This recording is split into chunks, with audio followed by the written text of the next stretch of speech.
Le camp de base. Le camp de base. Rencontre au sommet.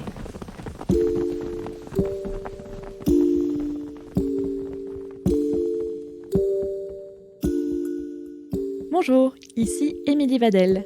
Et voici le 4e épisode du camp de base. Aujourd'hui, je rencontre un sportif 4 saisons polyvalent, Jérémy Prévost. Dans cet entretien, on parle de ses débuts en haut niveau, de sa bifurcation sur le Freeride World Tour, mais aussi de l'importance de la sécurité à ski et d'être toujours très bien entouré. Cette saison, Jérémy continue de faire briller sa station, celle de Méribel, en recevant des personnalités dans la série Welcome. Il est aussi le rider phare des films Ten et Substance. Bonne écoute!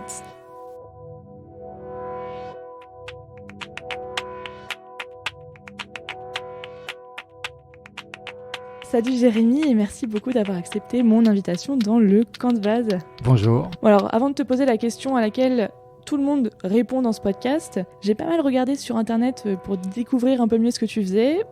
Escalade, ski au Freeride World Tour, VTT, parapente, t'as l'air d'être un sportif sacrément complet. Comment est-ce que toi tu te définirais ? Un sportif 4 saisons peut-être. Je suis vraiment amoureux de la montagne et dans le ski et même mon passé de compétiteur, j'ai fait beaucoup de préparation en salle et je suis arrivé à saturation et c'est pour ça que maintenant j'ai vraiment un goût d'aller dehors et j'essaye toutes les activités qui s'offrent à moi. Préparation en salle, c'est pousser de la fonte, voilà. Se faire les muscles pour l'hiver. Ouais, essentiellement, ouais, c'était beaucoup ça dans le ski alpin et au début du freeride pour moi aussi. Et là, plus les années passent et plus j'ai envie d'être dehors et moins de m'enfermer. T'as grandi à Méribel, en Savoie, et plus précisément dans la vallée de la Tarentaise. Alors, c'est pas pour te mettre la pression, du coup, on va passer à la question à laquelle tout le monde répond. Mais, il est où ton camp de base à toi ? Ton camp de base rêvé, ton camp de base plutôt de ski ? Et qu'est-ce qu'on y retrouve d'essentiel ? Alors, au niveau camp de base, le petit camp de base rêvé, ça serait presque une petite montagnette avec du ski pas loin, l'option l'été de prendre mon VTT, d'aller voler, revenir à la cabane en volant. Ça serait vraiment de pouvoir mixer tout vraiment un peu perdu dans la montagne. Voilà, j'ai un peu du mal à descendre en vallée. J'ai besoin d'avoir les skis aux pieds et ça, c'est une chose importante. Et qu'est-ce qu'on y retrouve à l'intérieur de ce camp de base ? À l'intérieur de ce camp de base, ce serait pas très grand, je pense. Ça serait un petit cabanon tout simple, avec une pièce vraiment pour ranger tout le matériel de toutes mes activités. Ça prend beaucoup de place. Une grande table pour faire des bons gueuletons avec les amis quand même. C'est important. Ça, c'est une chose essentielle, c'est avoir des personnes qui nous entourent. Et tout simplement une enceinte et un peu de musique et je serais heureux. Tu as grandi à Méribel, comme je l'ai dit tout à l'heure. Est-ce que la première fois ton premier souvenir de neige, ton premier souvenir de montagne, il est à Méribel ? Ou est-ce que tu as quelque chose d'autre qui t'a marqué dans ces lieux de montagne ? J'ai beaucoup de souvenirs à Méribel. Je pense que c'est pour ça que je suis très chauvin par rapport à Méribel. Après, j'ai eu la chance d'avoir mes parents qui m'ont beaucoup trimballé. Eux grimpaient, skiaient, marchaient et j'ai pu voir pas mal de destinations, pas très loin de Méribel, mais ils ont vraiment réussi à me donner ce goût de la montagne. Là, il y a 2 films qui sortent. Ten et Substance. Ten qui revient sur tes 10 ans de ski, qui est produit par Black Diamonds, qui est un de tes sponsors, réalisé par Altiscopes Film et Fabien Mayerhofer. C'est ça. Tu peux nous parler de ce film, des coulisses un peu du tournage ? Alors Ten, c'est un projet qui est né un peu sur le tard. Donc j'ai dû m'entourer d'une équipe assez rapidement et c'est tombé pendant la période où il n'y avait pas de remontée mécanique. Et là, pour retracer 10 ans avec des lignes freeride dans le film, ça a été très sport pour le faire. On n'a pas eu beaucoup de journées, mais ça a été une belle expérience. Avec Flo de Altiscope, on a souvent bossé ensemble. C'est celui qui a réalisé la première partie de Welcome, la première saison. Il travaillait à l'Office du tourisme de Méribel. Et bon, avec Fabien, on est très proches. Et c'était intéressant de m'entourer de cette personne avec son expérience en fait. Et il a su avec Flo me tirer un peu les verres du nez parce que je suis pas le plus expressif tout le temps sur mes sentiments et ma manière de voir la vie. Tu parles de cette saison sans remontée mécanique.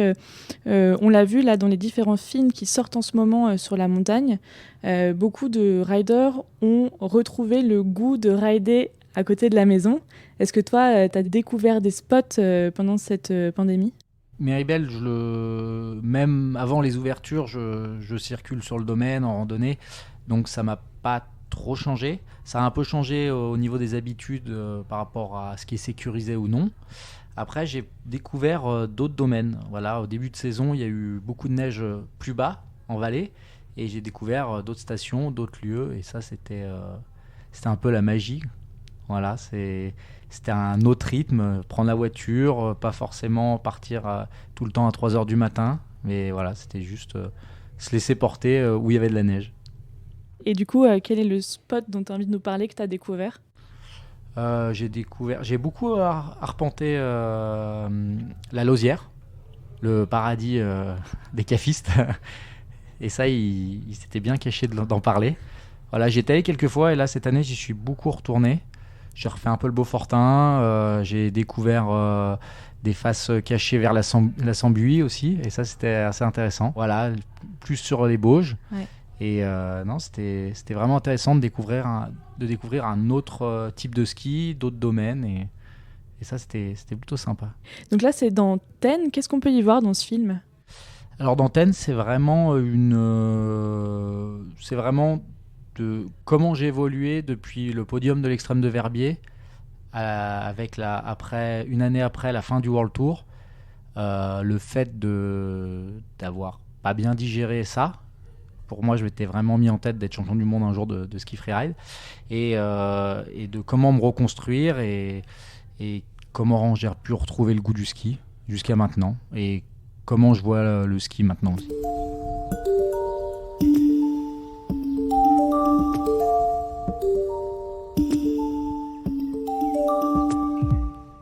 C'est une histoire sur laquelle on va revenir.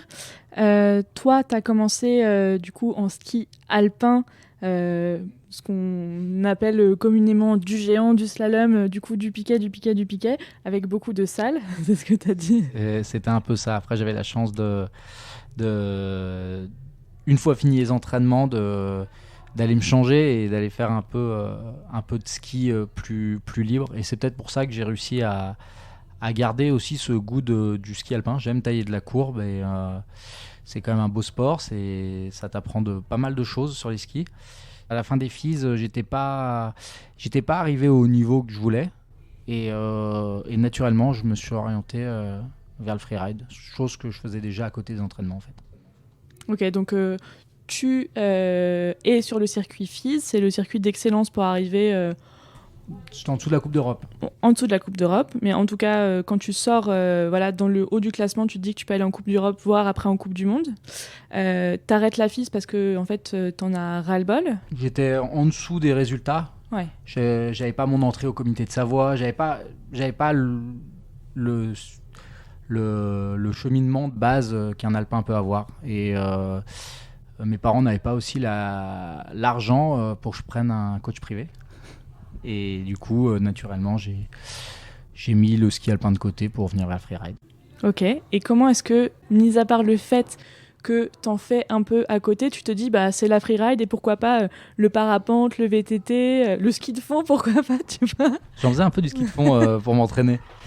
Le freeride, c'est par rapport aux relations. À ce moment-là, je suis avec pas mal de snowboarders qui font des compétitions et les jours passent et puis à un moment il y en a un qui me propose d'aller faire une compète avec lui. Et ça c'était cool, donc j'ai remis le dossard mais pour du freeride. Ok.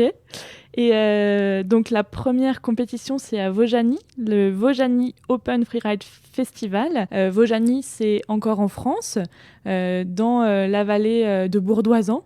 C'était une compétition organisée par des étudiants en fait. C'était une toute petite compétition et c'était assez rigolo. Il y avait une bonne ambiance, il y avait un peu de tous les âges et c'est peut-être ça qui m'a plu aussi. Il y avait un côté peut-être un peu moins strict que dans l'alpin. Et t'es obligé de te gérer en fait en freeride. C'est à toi de t'entourer si t'as besoin d'un coach. C'est toi. Enfin, t'es pas pris par la main comme quand t'es un peu en alpin. Tout de suite, t'es un peu dans la cour des grands. Ok, donc c'est toi en plus qui dois gérer ta sécurité. Parce que peut-être que tu peux nous parler du freeride et de ce que c'est. Alors le freeride, c'est dans un environnement naturel et on doit jouer et prendre en compte tous ces éléments qu'on maîtrise pas à 100%. Et c'est à nous de prendre les bonnes décisions au bon moment, de se former, d'aller rechercher les bonnes informations. Et ça éduque énormément en fait. Ça veut dire aussi Arva appelle son, donc ça veut dire de pouvoir maîtriser une sécurité particulière. Tout à fait, ouais. C'est d'avoir ce matériel et savoir l'utiliser. C'est ça le plus important. Hein. C'est pas juste de l'avoir dans le sac. Et sinon, et ce qui est intéressant, c'est d'aller chercher, puiser les infos, avoir les petites infos sur la météo, les conditions de neige, étudier les signaux qu'on peut avoir le matin, le soir. Voilà, pas. Souvent, on doit réadapter le plan. Et ça, c'est un peu c'est la magie de la nature. Hein. On s'adapte à elle. Hein. Mais ça veut dire aussi que c'est là où c'est chouette d'avoir des copains. Enfin, tu le disais beaucoup, c'est important, et on le voit hein, d'ailleurs sur ce que tu publies sur Internet, c'est important d'être entouré des bonnes personnes. Et c'est aussi important d'avoir des copains et du coup de pouvoir échanger peut-être là-dessus avec eux. Totalement, en fait. C'est avoir des amis, mais pas tomber dans la surenchère avec les copains. Souvent, les accidents arrivent quand on est en groupe, en meute, et on se laisse un peu déborder par les émotions et on oublie d'observer ce qui se passe un peu autour de nous. Et j'ai de la chance là-dessus, c'est qu'à chaque sortie, soit avec Fabien, même avec Mathieu Navillot ou d'autres, on discute beaucoup, ou même avec Anthony, un pisteur secouriste. Voilà, c'est dès qu'il y en a un qui ne le sent pas ou qui le sent, on parle énormément de ça et de comment on peut gérer cette situation au mieux. Ok, l'important c'est vraiment de ne pas y aller tête baissée, c'est vraiment de s'écouter quoi aussi. Voilà, il faut savoir s'écouter. Hein. C'est pas parce qu'on dit qu'on le sent pas qu'on est nul en fait. Faut oser dire non, je le sens pas. C'est même là où c'est même une force. Ça devient une force, ouais. Effectivement. Comment est-ce qu'on fait quand on a des milliers d'abonnés sur Instagram, qu'on a un niveau certain et reconnu, pour dire à un moment donné, il faut que je me forme, il faut que je continue à me former sur la sécurité. Enfin, est-ce que c'est pas dur ? Moi, j'ai l'impression que c'est quand même un truc... Le matériel évolue, tout évolue et les conditions climatiques changent. On est quand même... je pense qu'on est obligé de se tenir à jour, on est obligé de se former, on est obligé de voir sans cesse ce qui se passe. Et c'est inhérent à la pratique de la montagne. C'est une chose obligatoire. On ne peut pas stagner dans ce qu'on fait. Voilà, faut sortir de son train-train quotidien un petit peu et aller chercher les infos, savoir s'entourer, poser des questions. Voilà, oser poser des questions et savoir s'entourer. Ouais. Et après des erreurs, on en fait tous. Hein. Voilà, c'est juste le dire en fait. Et demain, je ferai encore peut-être des erreurs. Mais voilà, c'est juste dans l'erreur qu'elle soit minime et que ça prenne pas des proportions trop graves. Moi. Ouais. Et tu vois, je me dis, des gens comme vous qui sont suivis par des milliers d'abonnés, tu peux te dire, y a des gens qui vous voient et qui ont peut-être pas conscience du travail sur la sécurité derrière, qui n'ont pas conscience qu'il faut se tenir à jour. Et c'est hyper important finalement peut-être de le rappeler ici, quoi. C'est fondamental. Non, ouais, là-dessus, je suis un peu vieux con. Je suis un peu rabat-joie. J'aime bien le dire et préciser. Voilà, on peut s'amuser. En fait, on peut passer des super journées, mais voilà, faut juste se préparer un petit peu avant. Et c'est pas parce qu'on va s'entraîner et qu'on va perdre une demi-journée que notre vie elle est nulle.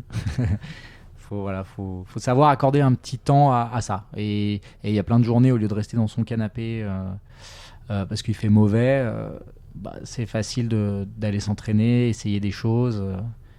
Et en plus, on se marre bien en général. C'est clair. Il faut cacher une bouteille de vin dans un sac, il faut retrouver qu'un Nerva, vous allez voir, vous allez tout de suite rigoler. Il y en a plein qui vont trouver là.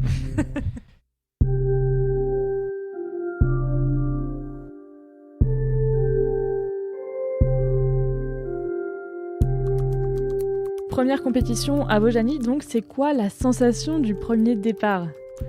Le premier départ, c'est la nouveauté déjà. Je me retrouve là, j'ai dû repérer mon run. Heureusement, je suis avec un ami qui a un peu plus d'expérience que moi, qui me guide. Et il y a le retour du dossard et cette adrénaline, cette envie de se challenger. Donc je retrouve un petit peu ce qui me plaisait dans la compétition et avec un feeling différent, un peu plus free, c'est pour ça le terme freeride. Et ça, c'était vraiment chouette, c'était une belle découverte. Et le premier saut ? Le premier saut, ça s'est plutôt bien passé. Voilà, on n'a pas le droit de tomber dans les compètes de freeride si on veut scorer. Donc, faut pas s'emballer. Voilà, faut pas se laisser avoir et se laisser devancer par nos émotions. Qu'est-ce qui compte pour être un bon freerider ? L'expérience. C'est un peu un discours de vieux, ce que je vais dire, mais tout le monde dit un bon freerider est un vieux freerider. Et je pense que c'est comme les guides et durer dans le temps. Voilà, c'est pas juste faire un coup d'éclat et se briser derrière. En fait, des fois on va pas exceller, mais on peut avoir une carrière assez longue si on est un peu intelligent. Donc première compétition, tu rentres chez toi, t'es content, c'est cool. Et c'est quoi le déclic qui fait que tu te dis j'ai envie de continuer ? Le déclic, du coup première compétition, je commence à plus skier dans les Trois-Vallées et je rencontre un peu mes idoles, Victor Guéluchot, Fabien Mayerhofer, etc. qui me présentent Cédric Pugin, lui qui faisait d'autres compétitions. Et du coup... tout s'est enchaîné assez rapidement. J'avais pas encore le permis, mon père me descendait à Moutier, Cédric me récupérait, on partait à Chamonix, en Italie, en Suisse, et ça a été rapidement en fait. Hein. Ça a été tout ça a coulé et on est parti et tout s'est enchaîné. 2 ans de qualifier et après j'ai réussi à monter sur le Freeride World Tour. C'est en 2011 que tu montes, hein, la saison 2010-2011. Comment est-ce que tu apprends que tu montes du qualifier au Freeride World Tour ? J'apprends après à être dans le top 3 du qualifier en fait. Toute la saison, j'ai fait des podiums et un jour, je me dis je suis en train de monter sur le Freeride World Tour. Ça a été un peu long à mettre en place et j'ai un partenaire qui m'a permis qui a appelé le boss du World Tour. Et j'ai pu aller ouvrir les finales 1 an avant, voilà, juste en ouvreur. Et du coup, là, j'ai quand même mis un pied dedans et ça m'a permis de réaliser. C'est 6 stations, me semble-t-il, dans l'année, le Freeride World Tour. 6 étapes à travers le monde. À travers le monde. La première année, il y avait Gressoney en Italie, Chamonix en France, il y avait Kirkwood aux États-Unis, Sochi. Ouais. En Russie, et Verbier. Et Fieberbrunn aussi, en Autriche. Voilà. Ça fait quelques années, je dois me remettre tout dans la tête. Ça fait des grosses sorties, ça fait... Ouais, j'ai dû faire 15 jours dans la saison à la maison. Au total, entre les projets vidéo et tout qui s'est enchaîné. D'où l'importance peut-être d'avoir un camp de base aussi, quelque part. Un petit camp de base à Méribel, ouais, pas mal. Ouais, ça m'a servi pour faire les lessives. Et c'est quoi la station qui t'a laissé le meilleur souvenir parmi ces 6 étapes du Freeride World Tour ? La station, sans hésiter, c'est vraiment Verbier en fait. Les 2 fois où je suis allé à Verbier, il y a une ambiance, c'est la fin de saison, c'est la fête, il y a du public et il y a rien qui est comparable à ça. C'est la face vraiment du Freeride World Tour. C'est la plus engagée, c'est la plus montagne.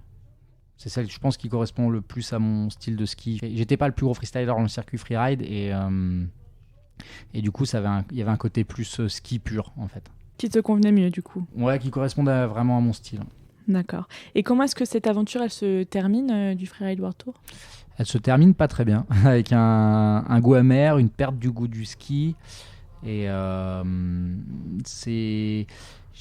après avec du recul, j'ai vraiment remarqué que je m'étais mis la pression. J'ai voulu un petit peu.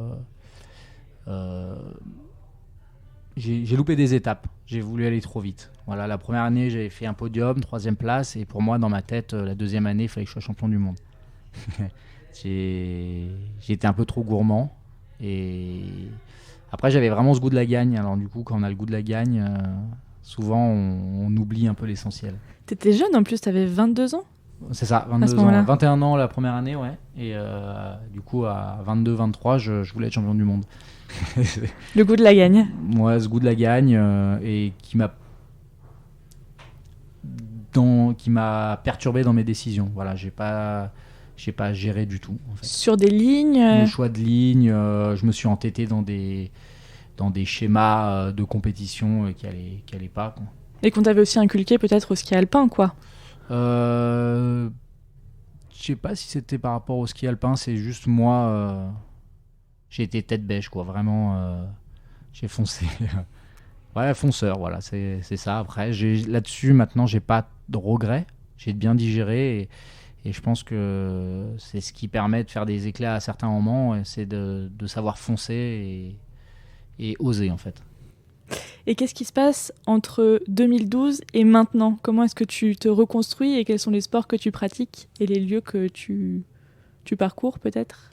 Bah, du coup, ça m'a laissé du temps pour me plonger dans les projets vidéo. J'ai pu voyager, découvrir le Japon par exemple. L'année dernière, je suis parti avec Ski Pass en Sibérie. J'ai fait le Kosovo avec Bon Appétit. Enfin, j'ai pu voyager, j'ai découvert un autre type de ski. Et j'ai vu que le ski ne passait pas forcément que par la compétition. Chose que, on va dire que 90% des personnes font, c'est skier pour le plaisir. Et il faut que le plaisir soit là, en fait. Et c'est la chose essentielle. On va parler un peu du film Substance. Après avoir parlé du film Ten, c'est un film qui est réalisé par ton deuxième sponsor, qui est CB, et toujours réalisé par Altiscope Film et Florian. Ouais, avec Florian, toujours présent. C'est une histoire un peu plus artistique. On parle des éléments qui nous entourent, de la taille de l'homme face à la nature, voilà, sans tomber dans le drama, mais voilà, c'est un petit projet qui nous tenait à cœur tous les deux, voilà. Comment est-ce que vous avez écrit le scénario et comment est-ce que vous avez pensé l'histoire ? Le scénario et l'histoire s'est écrit naturellement en échangeant tous les deux. Lui avait envie de partir dans une certaine direction, moi aussi, et finalement tout se regroupait. Après, on avait mal anticipé. Par contre, certains plans nous ont pris beaucoup plus de temps. Voilà, le nombre de jours de tournage a explosé par rapport à ce qui était prévu. Pour quelles raisons ? C'est des raisons techniques qui font que ça marche pas à ce moment-là ? On s'est laissé un peu emballer. Voilà, il fallait des plans avec des couloirs où il fallait pas de traces, personne, etc. Sauf que il y a toujours du monde en montagne, surtout l'année dernière. Et il y a des couloirs qui n'étaient pas pratiqués et qui, l'année dernière, avec le Covid, ont été énormément pratiqués. Et du coup, tous ces plans où il fallait vraiment personne. Après, on peut rajouter aussi les moments où il y avait notre sécurité qui était mis en jeu. Du coup, on a dû rebrousser le chemin. On a dû s'adapter à la nature et s'adapter au monde qu'il y avait dans la montagne. Finalement, c'est aussi ce que vous avez voulu montrer avec votre film, quoi, la petitesse, entre guillemets, de l'homme face à la nature. C'est ça. Donc du coup, ça nous a pris beaucoup plus de temps. En parlant de couloir, parce que c'est toi qui viens de donner ce nom et en même temps c'est toujours inhérent à la pratique du freeride, c'est quoi le couloir dont tu te rappelleras toute ta vie ? Ça, c'est une question assez difficile. C'est dur d'y répondre parce que ça peut dépendre de plein de journées différentes. Il suffit qu'on soit avec la bonne personne, avec les bonnes conditions, la belle lumière. Pour le moment, il y a quelque chose je pense que c'est plutôt c'est juste une pente. C'était un glacier, c'était le glacier des sources de l'Isère, je crois que c'est ça. C'était avec Cédric Pugin. Pour le moment, c'est assez plat. Mais sauf qu'on était vraiment en fin de journée, la lumière était presque orange et on faisait juste une petite godille en fait. On était tous les deux et on se marrait. Et ça, pour le moment, c'est un de mes plus beaux souvenirs. Et est-ce que tu peux nous décrire peut-être un peu le paysage ? Tu parles de cette lumière orange, c'est plat, mais qu'est-ce qu'il y a ? Il y a des sapins, c'est la roche. On était vraiment à la frontière avec la Maurienne, vraiment assez haut en altitude quand même. Et enfin assez haut. C'était pas de la haute montagne, mais c'est quand même haut. On était au fond de la haute Tarentaise et il y avait personne. C'était le début de saison. Les lumières tombent assez vite et c'était des journées où il faisait vraiment froid, très très froid. J'ai même pas pu prendre une photo ou faire de la vidéo. Il y a tout qui était tombé en rade en batterie. Et en fait, c'est juste voilà, on est là. On s'est laissé traîner toute la journée avec nos pots de phoque dans la montagne. On a laissé défiler le temps, on s'est pas pris la tête, on était juste là pour se balader. Et en fait, en redescendant, voilà, petite godille, coucher de soleil, fin de journée. C'était la neige fraîche et personne dans la montagne, mais vraiment personne. Et ça c'était vraiment, c'était magique. En novembre, tu as sur Instagram diffusé une photo de l'assaut Une bouteille à la mer, demain pour demain. Est-ce que l'écologie, c'est important pour toi ? C'est une question qui est... La planète change et on est obligé de se poser la question maintenant. Voilà, pendant des années, il y a pas mal de skieurs qui ont fait l'hélicoptère. Il y a notre matériel n'arrange pas les choses. Maintenant, les marques essayent de travailler un peu plus proprement. Et l'association de Mathieu Navillot, le but c'est pas dire nous on est les meilleurs ou autre, c'est juste on essaye de prendre conscience, on essaye de changer nos petites habitudes, on essaye d'éduquer et de faire passer un message. Voilà, on est suivi et l'idée c'est de dire que chaque personne a sa petite action, hein. Et moi là-dessus, je suis pas irréprochable. Voilà, j'essaye de manger moins de viande, plus local, par exemple. Et voilà, c'est juste que les gens, quand ils vont dans leur quotidien, ça puisse leur mettre une petite puce à l'oreille quand ils sont dans un rayon, s'ils sont face à du plastique, pas de plastique. Voilà, ça les aider un petit peu et leur faire prendre conscience. Et est-ce que tu penses que dans le futur, ce sera possible d'avoir une démarche écologique dans le sport de montagne ? Pour le moment, c'est un peu compliqué. Mais même hors sport, en habitant dans un village reculé, on prend forcément notre voiture. Voilà, et on peut essayer de prendre un peu les vélos électriques ou avoir un vélo, mais c'est un peu plus compliqué. On n'a pas tout en accès, et même rien que pour tout ce qui est médecine ou autre, on a besoin de se déplacer. Et actuellement, c'est pas évident, quoi. Voilà, juste essayer de faire des petits gestes, c'est déjà un bon début. Et de réfléchir à comment on veut consommer. On a parlé de TEN, on a parlé de substances. Tu as produit avec Meribel, donc la station qui te sponsorise et qui t'a vu grandir aussi, une série qui a commencé il y a 3 ans qui s'appelle Welcome. C'est ça. Elle va continuer, elle continue. Elle continue. Voilà, on prend on essaye de prendre d'autres directions, de jamais tourner trop en rond. L'objectif, c'est quand même avoir de plus en plus de rencontres et de faire découvrir la station. Voilà, en tant que bon chauvin, non mais j'aime bien montrer qu'on peut tout faire à Meribel en fait. C'est mon petit. Je prends moins la voiture du coup. je suis chez moi, je pars, je peux courir, je peux voler, je peux faire du VTT, je peux skier et la vallée elle est quand même belle. Donc, ouais. Tu peux nous parler d'un épisode qui t'a particulièrement touché quand tu l'as fabriqué ? Il y en a plusieurs en fait. C'est beaucoup avec les personnalités en fait, hein. J'ai eu la chance, en tant que fan de métal, j'ai eu la chance d'avoir un musicien, Jean-Michel, le bassiste de Gojira, voilà, qui est un fan de VTT, qui est un fan de snowboard et qui vient dans les Trois-Vallées en vacances. Donc là, c'était une belle rencontre. Après, j'ai pu inviter, par exemple, Chloé Robichon, c'est une fille de la vallée, avec qui je m'entends bien, qui fait pas du snowboard à titre professionnel, qui en faisait avant, plus jeune, et maintenant qui travaille pour une société de remontée mécanique, mais qui ride. Ouais, elle envoie la purée, et du coup, c'est cool de pouvoir mettre des personnes comme ça en avant, quoi. Et si tu peux nous parler d'un couloir à Méribel, quel serait-il ? Là, c'est une question piège, je suis désolée. Là, je dévoile après les spots. Non, après, un couloir, c'est le nord-ouest de l'Aiguille du Fruit. Hein. C'est un classique que beaucoup de monde fait. Et maintenant, avec l'évolution, ce qui est assez rigolo, c'est que tous les univers se mélangent dans ce couloir. Voilà, il y a vraiment les purs randonneurs qui partent du lac de Tueda en randonnée le matin tôt. Il y a ceux qui ont des skis un peu plus larges ou les snowboarders qui arrivent un peu plus par les creux, par le haut. Et c'est un peu la guerre à la trace maintenant dans celui-là. Qui va le tracer en premier, quoi. Tu ne donnes pas une exclusivité là. Non, ah ouais, c'est pas une exclusivité. Ah ben ça, désolé. Bon, on te suivra, du coup, on continuera à te suivre pour voir quels sont les bons spots. Je les cache. T'as raison. C'est quoi la question qu'un journaliste ou une journaliste ne t'a jamais posée et à laquelle tu aimerais répondre ? Ça, c'est une sacrée question quand même. Hein. On a posé quand même pas mal. Hein. De tous les styles.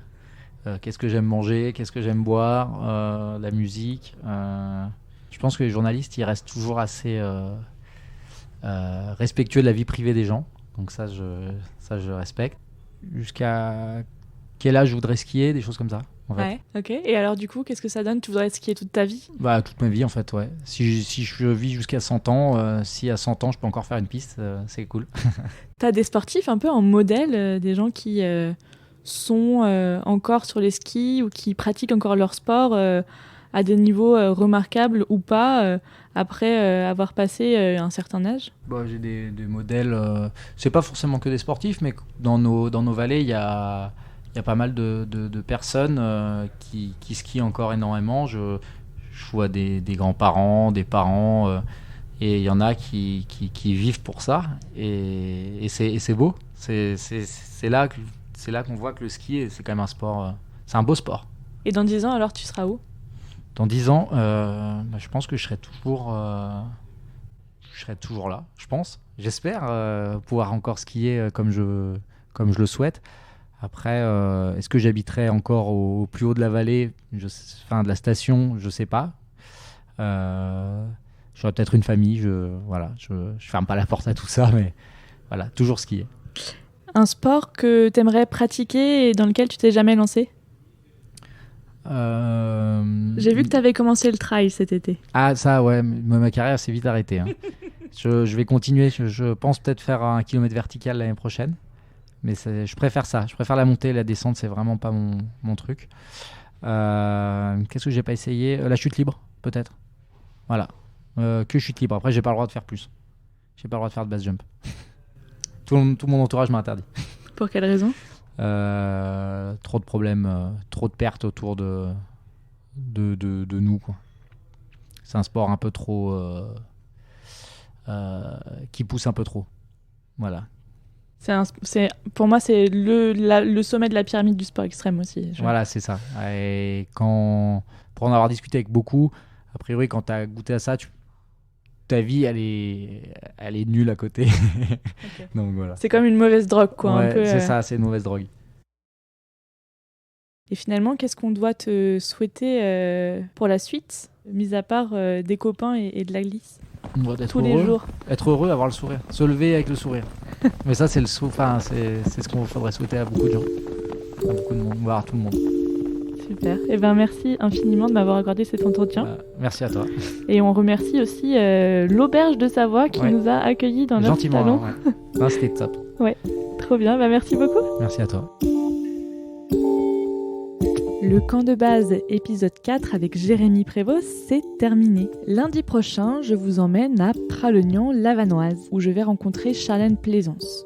Elle nous parlera évidemment des magnifiques paysages de Vanoise et aussi beaucoup de ski, comme vous pouvez vous en douter. Si vous avez aimé cet épisode, n'hésitez pas à nous le dire avec des cœurs et des commentaires sur Apple Podcast ou sur Spotify. Si vous voulez aller plus loin, vous pouvez vous inscrire à l'Ascension. C'est la lettre bimensuelle du podcast. Pour cela, rendez-vous sur campdebase-podcast.com. Je vous souhaite une bonne journée, une bonne soirée et je vous dis à très vite pour de nouvelles rencontres au sommet.